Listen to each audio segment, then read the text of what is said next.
ദൈവത്തിന് സ്തുതി. പ്രഭാതകിരണത്തിലേക്ക് സ്നേഹവന്ദനം. ഭാഗം 1622. ഇന്ന് ജൂൺ മാസം 9-ാം തീയതി 161-ാമത്തെ ദിവസത്തിലെത്തി. വീണ്ടും ഒരു ഞായർ ദിനമാണ്. കഴിഞ്ഞ ഒരാഴ്ചക്കാലം അധ്യയന വർഷ ആരംഭമാണെന്ന് പറഞ്ഞ് മാതാപിതാക്കളെയും അധ്യാപകരെയും ഒക്കെ ബുദ്ധിമുട്ടിക്കുകയായിരുന്നു. ക്ഷമിക്കണേ. എന്തുകൊണ്ടാണ് ഇതുവരെയും കുഞ്ഞുങ്ങളിലേക്ക് എത്താനായിട്ട് ഇത്രയും വൈകിയത്? അവരല്ലേ ഈ ഒരു കൂട്ടത്തിലെ ഏറ്റവും ശ്രദ്ധേയമായ കരുക്കൾ. അവരാണ് അവരെ മുമ്പോട്ട് നടത്തേണ്ടതും നയിക്കേണ്ടതും എവിടെയെങ്കിലും നല്ല തുരുത്തുകളിൽ സ്വയം എത്തിപ്പെടേണ്ടതുമൊക്കെ. ബോധപൂർവമാണ് അവരെ ഒടുവിലാക്കിയത്.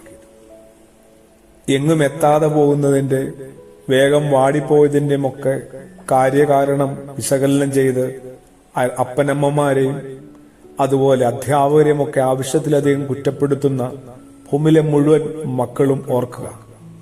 ആരെയും കുറ്റപ്പെടുത്തി നമുക്കെങ്ങനെയാണ് രക്ഷപ്പെടാൻ പറ്റുക? നമ്മളുടെ കഴിവില്ലായ്മ കൊണ്ടല്ല, നമ്മളുടെ അലസത കൊണ്ട്, ഉത്തരവാദിത്തമില്ലായ്മ കൊണ്ട്, നമ്മളുടെ അശ്രദ്ധ കൊണ്ട്, നമ്മളിലെ അഹന്ത കൊണ്ടൊക്കെയാണ് പല പരാജയങ്ങളും ഇടർച്ചകളും വീഴ്ചകളും ജീവിതത്തിൽ സംഭവിച്ചത്. ആരെയും കുറ്റപ്പെടുത്താനായിട്ട് പാടില്ല. അങ്ങനെ കുറ്റപ്പെടുത്താനായിട്ട് അർഹരായ ആരും തന്നെയില്ല. അവനവനും അവനവന്റെ അകത്ത് ചില സാധ്യതകളുണ്ടായിരുന്നു. അത് കണ്ടെത്തി കൃത്യമായി വിനിയോഗിച്ച് മുമ്പോട്ട് പോകാനായിട്ട് സാധിക്കുമായിരുന്നു. എന്തുകൊണ്ട് ശ്രമിച്ചില്ല എന്നുള്ളതാണ്. വീടിനകത്ത് ഒരു ചെടി നമ്മളിങ്ങനെ ഒരു ചെടിച്ചട്ടിയിൽ നട്ട് നിർത്തിയിരിക്കുകയാണ്. വെള്ളവും പരിചരണവും ശ്രദ്ധയും വാത്സല്യവും ഒക്കെ കൊടുക്കുന്നുണ്ട്. ഇടയ്ക്ക് ജനാലയൊന്ന് തുറന്നിടുമ്പോൾ അവിടുന്ന് ഇത്തിരി സൂര്യവെളിച്ചമൊക്കെ കിട്ടുന്നുണ്ട്. പതിയെ അത് ആ സൂര്യവെളിച്ചത്തിലേക്ക് ഒന്ന് ചായുന്നില്ലേ, ശരിയുന്നില്ലേ? അതിന് അതിന് കിട്ടാത്ത ചില വിഭവങ്ങളിലേക്ക് പോലും അത് ആവശ്യമായതിനാൽ ചാഞ്ഞെത്തുന്നുവെങ്കിൽ അതിലും വിവേകമുള്ള, അതിലും സാധ്യതകളുള്ള കുഞ്ഞുങ്ങളെന്തേ അവനവന് വേണ്ടതൊന്ന് കണ്ടെത്താതെ പോകുന്നത്? ഈ കുഞ്ഞുങ്ങളൊന്നും തന്നെ ചെയ്യേണ്ടതില്ല എന്നാണോ കഴിഞ്ഞ ദിവസങ്ങളൊക്കെ ഞാൻ പറഞ്ഞു വെച്ചതിൽ നിന്ന് മാതാപിതാക്കളും അധ്യാപകരും കുറച്ച് വിമർശനത്തോടെ ആരായുന്നത്? അവരൊന്നും ചെയ്യണ്ടേ? ഞങ്ങളാണ് എല്ലാം ചെയ്യേണ്ടത്.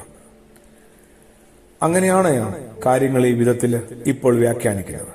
അല്ല, ഇവരാണ് സത്യത്തിൽ എല്ലാം ചെയ്യേണ്ടത്. ഈ കുഞ്ഞുങ്ങൾ അത് ആർക്കു വേണ്ടിയാണെന്നതാണ് ആദ്യത്തെ ചോദ്യം, അന്വേഷണം. ചെയ്യുന്നതൊന്നും തന്നെ, അല്ലെങ്കിൽ ചെയ്യേണ്ടതൊന്നും തന്നെ മറ്റുള്ളവർക്ക് വേണ്ടി ആകരുത്. ഈ മാതാപിതാക്കൾക്ക് വേണ്ടിയോ ഈ അധ്യാപകർക്ക് വേണ്ടി ഒന്നും ചെയ്യണ്ട. അങ്ങനെ ആകാതിരിക്കുക. ആകേണ്ടത് അവനവന് വേണ്ടി ചിലത് ചെയ്തു തുടങ്ങണം. അത് അവനവന് വേണ്ടിയാണ് എന്ന് ബോധ്യപ്പെടണം. അങ്ങനെ ഒരു ബോധ്യത്തിന്റെ വെളിച്ചവും ആ വെളിച്ചത്തിലേക്ക് തുറക്കുന്നൊരു വാതിലുമൊക്കെ കണ്ടെത്തി അത്തരമൊരു തുടക്കത്തിന് സജ്ജമാകാനായിട്ട് വിദ്യാർത്ഥികൾ എന്ന നിലയിൽ നമ്മൾ കുറെ കൂടി ഒന്ന് വളരേണ്ടതുണ്ട്, പരിശ്രമിക്കേണ്ടതുണ്ട്.